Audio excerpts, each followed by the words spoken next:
আজকে এগ্রিকালচারের পক্ষ থেকে আবার একটা নতুন ভিডিও নিয়ে উপস্থিত হলাম দর্শকদের সামনে। দেখানোর চেষ্টা করছি হলুদ ক্ষেতটা বৃষ্টির পর ঘাসে একদম ভর্তি ছিল। তো 2 দিন নিড়ানি দিয়ে জমিটা দেখতে পাচ্ছেন খুব সুন্দর হয়েছে। গাছ 2-1টা করে গাছতে লাগছে। তো এরপরে আমি হলুদের ড্যাপ সার, পটাশ সার, খোল সার, জিপ সার এই সমস্ত ছিটিয়ে দিয়ে কোদাল দিয়ে ডাঁড়া বেঁধে দেব আরও ভালো করে। বৃষ্টির জলে ডাঁড়াগুলো কেটে গেছে মাটি, তো বেঁধে দেওয়ার পর গাছগুলো আরও ভালো হতে লাগবে। পাশে দেখানোর চেষ্টা করব পটল ক্ষেত। এই পটল ক্ষেতের জমিতে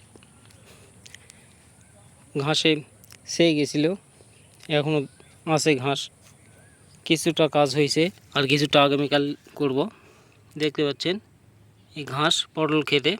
তো অতিরিক্ত ঘাস হওয়ার জন্য আমি এখানে আগাছানাশক স্প্রে করছিলাম। আগাছানাশক স্প্রে করার পর ঘাসগুলো কমে গেছে। কমে যাওয়ার পর এভাবে নিড়ানি দিচ্ছি।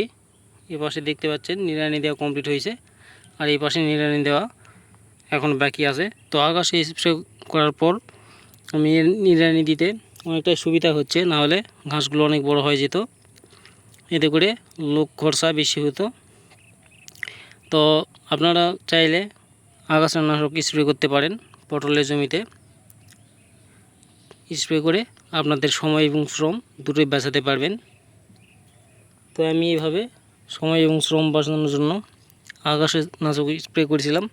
এই পাশে দেখতে পাচ্ছেন এই পটল ক্ষেতটাও একই অবস্থা, এখানেও একই অবস্থা। তো পটল মোটামুটি ভালোই হচ্ছে এখন। বৃষ্টির কারণে একটু কমছে পটলের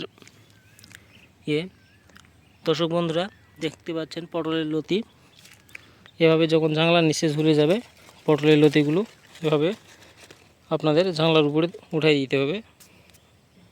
জানলার উপরে যেন থাকে পটলের লতিগুলো, এদিকে খেয়াল রাখতে হবে। আর আপনাদের আরেকটা বিষয় খেয়াল রাখতে হবে, পটলের লতি যে এরকম যেমন দেখতে পাচ্ছেন আমার হাতে, এটা হচ্ছে সতেজ একটা লতি। এখানে প্রত্যেকটা গিটে গিটে পটল ধরবে এবং পটলগুলো ভালো হবে, বড় বড় হবে আকারে। পাশে দেখতে পাচ্ছেন এই যে পটলের সাইজ। তো এটা সতেজ ডগা, এই জন্য এটার পটল হবে সতেজ। এবং পাশে আর একটা দেখতে পাচ্ছেন আর একটা ডগা, এই যে এরা হচ্ছে রোগাক্রান্ত ডগা, পোকায় খেয়ে নিছে। এর পটলগুলো হবে আকারে ছোট এবং লোকে এই সমস্ত পটল নিতে চাইবে না। তো এর জন্য আপনাদেরকে ওষুধ স্প্রে করতে হবে। এটা মূলত ইমিডাক্লোপিড গ্রুপের কীটনাশক ব্যবহার করতে হবে। চোষক পোকা, এই যে পটলের ডগাটি দেখতে পাচ্ছেন এর রস চুষে খাইছে মূলত শোষক পোকা, যার দরুন ডগাটির দৌড় থেমে গেছে এবং পটলগুলো ছোট ছোট হবে। তো শোষক পোকাকে তাড়ানোর জন্য ইমিডাক্লোপিড গ্রুপের কীটনাশক স্প্রে করতে পারেন সপ্তাহে একবার, তাহলে এই পোকাটি থাকবে না। প্রত্যেকটা ডগা এরকম সতেজ দেখতে পাবেন এবং পটল কাঙ্ক্ষিত পরিমাণ ফল পাবেন। দেখতে পাচ্ছেন বন্ধুরা পটল কত বড় বড়। তো সতেজ ডগা রাখতে হবে সব সময়, আপনাদের খেয়াল রাখতে হবে যেন আপনাদের গাছের এই ডগাগুলো সতেজ থাকে, ভটভটা থাকে।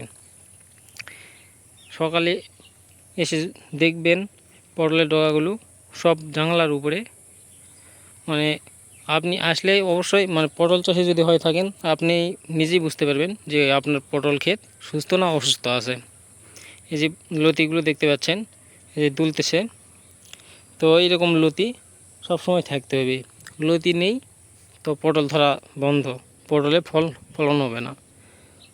নতুন যে পটলের ডগাগুলো বেরোবে সেই নতুন ডগাগুলো পটল বেশি হয়। তাই আপনাদের এই ডগাগুলো বন্ধ রাখা যাবে না, ডগাগুলোর দৌড় চালু রাখতে হবে। এর জন্য আপনাদের সপ্তাহে একবার শোষক পোকার কীটনাশক মাকড়নাশক স্প্রে করতে হবে। সাথে যখন অতিরিক্ত বৃষ্টি হতে লাগবে সাথে আপনারা পসামিনার বিষ দিতে পারেন। এতে করে পাউডারি মিলভিউ এই সমস্ত রোগ যেগুলো আছে পসামিনা সেগুলো দূর হবে এবং ফল কাঙ্ক্ষিত পরিমাণ পাবেন। বন্ধুরা দেখানোর চেষ্টা করি এখানে পটলে কত সুন্দর ধরছে।